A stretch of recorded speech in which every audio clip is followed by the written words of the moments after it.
Brainfeed magazine invites schools for ET TechX from December 5th to 7th at Hightex, Hyderabad. మీకు ఎటువంటి వస్తుంటాయండి? బూతులు తిట్టడం వస్తాయా, లేదా కేసును తారుమారు చేసిన వస్తాయా, ఎలాంటి వస్తుంటాయి? యాక్చువల్లీ ఎఫ్ఐఆర్ ఇష్యూ చేయలేదని, లేకపోతే కేసు కట్టారు ఇన్వెస్టిగేట్ చేయట్లేదని వస్తాయి.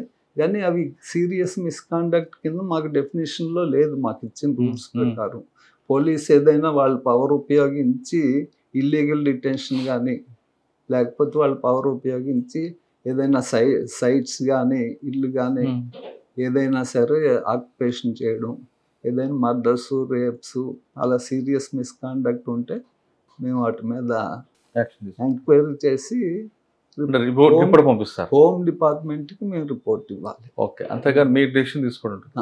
రిపోర్ట్ ఇవ్వడం. ఇప్పుడు అందులో మెంబర్గా ఉన్నారు. అవును. ఓకే సార్, 91లో డిపార్ట్మెంట్కి వచ్చి మొన్నటి వరకు ఇప్పుడు రిటైర్ అయ్యారు. మీరు 21 జూన్ 21లో రిటైర్ అయ్యారు. మీరు ఎక్కడ తిరిగినా, అంటే నేను మిమ్మల్నే కాదు, టోటల్ పోలీస్ డిపార్ట్మెంట్లో హోంగార్డ్ భార్య దగ్గర నుండి డీజీపీ భార్య వరకు మీరు ఎక్కడ తిరిగినా మీ కుటుంబాన్ని జాగ్రత్త చూసుకునేది మీ వెనుకున్న మీ భార్యలే.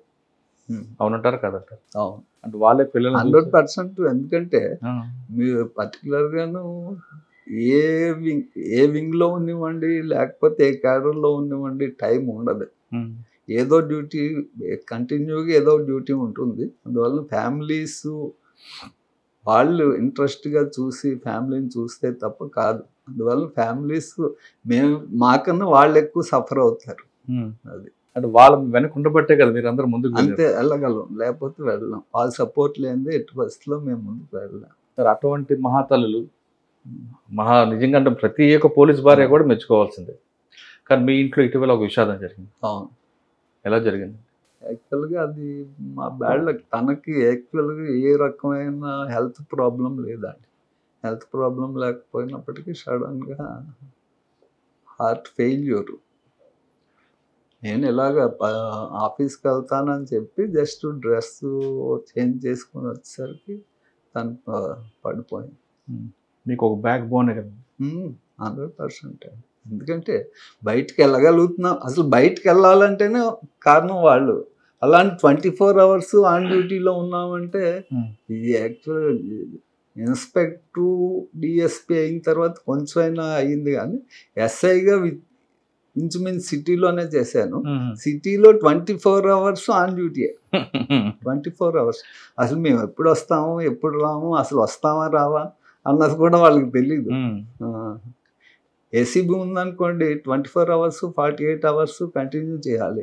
అలాగే తెలుగు కేసులోనైతే అవి స్టాంపులు లెక్కబడడానికే మాకు 36 అవర్స్ పెట్టింది. అందులో బొంబాయి వెళ్ళి రావడం అవన్నీ. అందువలన ఫ్యామిలీ సపోర్ట్ లేనిదే ఎట్టి పరిస్థితిలో కుదరదండి. ఓకే సార్, ఫైనల్గా చెప్పండి, పోలీస్ డిపార్ట్మెంట్కి వచ్చే వాళ్ళకి మీరు ఇచ్చే మెసేజ్ ఏంటంటే, మీరు జాయినింగ్ ఉన్నప్పుడు పోలీస్కి ప్రజలకి ఎలాగుండేది, ఇప్పుడు పెరిగిందా తగ్గిందా ఇమేజ్?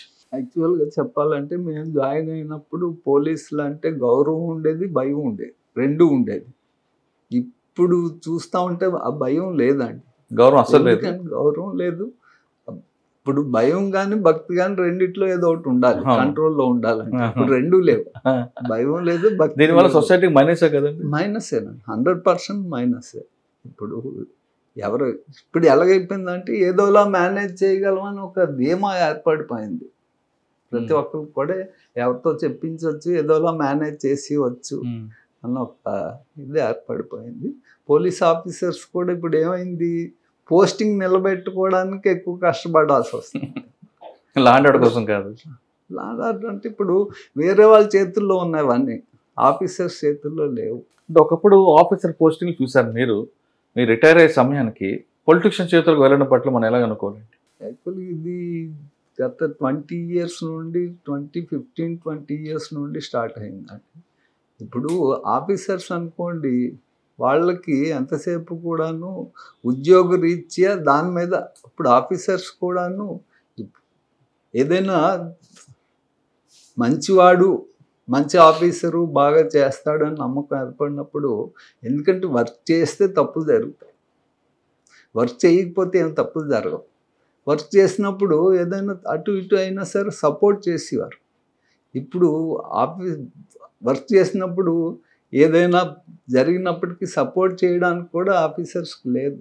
అంటే ప్రొటెక్ట్ చేసే ఆఫీసర్ లేరు. లేరు. పని చేయలేదు అనుకోండి, ఏం తప్పు జరగదు. చేసినప్పుడు ఏదైనా అవుతాయి, తప్పు అటు ఆస్కారం ఇటు అవుతాయి. ఉంటుంది. అలాంటప్పుడు అతను గుడ్ ఫెయిత్ తో చేశాడా, బ్యాడ్ ఫెయిత్ తో చేశాడా అన్నది ఆఫీసర్కి తెలిసిపోతుంది. అలాంటప్పుడు ప్రొటెక్ట్ చేస్తే వాళ్ళు ముందుకెళ్తారు. ప్రొటెక్ట్ చేయలేదు అనుకోండి, వాళ్ళు ఎందుకు వెళ్తారు? సార్, ఒకప్పుడు పోలీస్ డిపార్ట్మెంట్ వాళ్ళకి బై ఛాన్స్ కొంతమంది వచ్చేవారు, కొంతమంది బై చాయిస్ వచ్చేవారు. చేయాలి యూనిఫామ్ మీద ప్యాషన్తో, అది ఆ విధంగా చేసేవారు. రిటైర్ అయ్యేటప్పుడు కూడా మీలాంటి వాళ్ళు కొంతమంది ఎటువంటి బ్లాక్ స్పాట్స్ లేకుండా చక్కగా బయటకు వచ్చారు. కానీ ఇప్పుడు వస్తున్న జనరేషన్ పోలీస్ డిపార్ట్మెంట్ అంటే కేవలం డబ్బులు సంపాదించడానికి అని భావించి కొంతమంది వస్తున్నారు. వస్తూనే కరప్షన్ స్టార్ట్ చేయడం, ఏదో ఫేవర్ అడగడం చేస్తున్నారు. అటువంటి వాళ్ళకి మీరు ఇచ్చే మెసేజ్ ఏంటంటే? పోలీస్ డిపార్ట్మెంట్ అనే కాదండి, అంత సొసైటీ, హోల్ సొసైటీ, నేనైతే అనుకోవడం హోల్ సొసైటీలో చేంజ్ వచ్చింది. ఒకప్పుడు మేము కుర్రోళ్ళుగా ఉన్నప్పుడు మా బ్యాచ్ అవ్వనివ్వండి, లేకపోతే మిగతా డిపార్ట్మెంట్లు అవ్వనివ్వండి, ముందు వర్క్ నేర్చుకోవాలి, మంచి పేరు తెచ్చుకోవాలి అన్నది, వర్క్ నేర్చుకోవడం మీద ఎక్కువ ఇంట్రెస్ట్ చూపించేవారు. వేరే ఇప్పుడు ఏంటంటే పోస్టింగ్ నిలబెట్టుకోవడం ఎలా, ఎందుకంటే పోస్టింగ్ ఉంటేనే కదా ఏదైనా చేయగలరు. అందువల్ల పోస్టింగ్ మీద ఆటోమేటిక్గా ఇంట్రెస్ట్లు తేడా వచ్చింది. ఆ తేడా అన్ని డిపార్ట్మెంట్లకి వర్తిస్తుంది. ఇది ఒకటే. మీరు అన్నట్టు పోస్టింగ్ కోసం డబ్బులు ఇచ్చి కొనుక్కొని వస్తారండి. అప్పుడు వచ్చిన తర్వాత ఉద్యోగం ఏం చేస్తాడు? అదే కదా, ఇప్పుడు ఒకసారి డబ్బులు ఇచ్చి పోస్టింగ్కి వస్తే బిజినెస్ అయిపోతుంది, పెట్టుబడి రావాలి. అందువలన పెట్టుబడి ఒకటే కదా, దానికి లాభం కూడా రావాలి. ముందు పెట్టుబడి రావాలి. అందువలన ఆటోమేటిక్గా ఇంట్రెస్ట్లు డిఫరెంట్ అయిపోతాయి కదా. అందువలన అందరు ఈ విషయంలో మాత్రం ఆలోచించాల్సిన అవసరం ఉంది. ఇప్పుడు డిపార్ట్మెంట్ రావాలనుకునే వాళ్ళు మీరు ఇచ్చే మెసేజ్? డిపార్ట్మెంట్ అయితే 100% మంచిదండి. ఎందుకంటే మన దగ్గరకు వచ్చేవాళ్ళు ఏదో బాధతో వస్తారు. కొంతమంది లిటిగెంట్స్ ఉంటారు, అది 1%, 5% ఉంటారు, అది కాదనడానికి లేదు. కానీ మన దగ్గరకు వచ్చేవాళ్ళు ఏదైనా బాధతోటే వస్తారు. వీలైనంత వరకు వాళ్ళకి న్యాయం. ఇప్పుడు ఇంకోటి ఉంది, ధర్మం వేరు, న్యాయం వేరు. చట్ట ప్రకారం కొన్ని చేయకూడదు, కానీ ధర్మమే అది. అలాంటప్పుడు వాళ్ళకి న్యాయం చేసామనుకోండి, సొసైటీ కూడాను పోలీస్ డిపార్ట్మెంట్ మంచి ఒపీనియన్ ఏర్పడుతుంది. అందువలన వీలైనంత వరకును ఈ డిపార్ట్మెంట్లో న్యాయం చేయడానికి, ధర్మం చేయడానికి ఆస్కారం ఉన్న డిపార్ట్మెంట్. దాన్ని మనం అలా చేయగలిగితే మనకి 100% కంటెంట్మెంట్ ఉంటుందండి.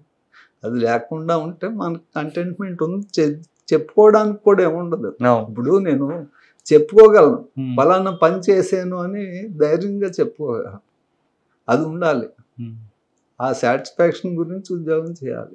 ప్రజలు సేవ చేయాలంటే పోలీస్ డిపార్ట్మెంట్ రండి అంటున్నారు రంగరాజు గారు. కానీ వచ్చిన తర్వాత డబ్బుల కోసం కాకుండా ఒక ప్యాషన్గా పనిచేస్తే ఖచ్చితంగా ప్రజలు మీకు ఎప్పుడు గుర్తుపెట్టుకుంటారని చెప్తున్నారు.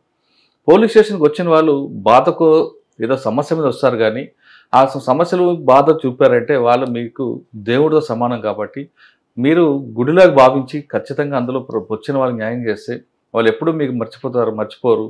అదేవిధంగా మీకు కూడా జీవితాంతం పలానా కేసులో చేశామని చెప్పుకోవడానికి ఒక చరిత్ర ఉంటుందంటూ రంగరాజు గారు చెప్తున్నారు. ఇది రంగరాజు గారితో ఎక్స్క్లూజివ్ ఇంటర్వ్యూ. వచ్చే వారం మరో గెస్ట్తో మళ్ళీ కలుద్దాం. అంతవరకు నమస్తే. Thank you sir. Thank you very much.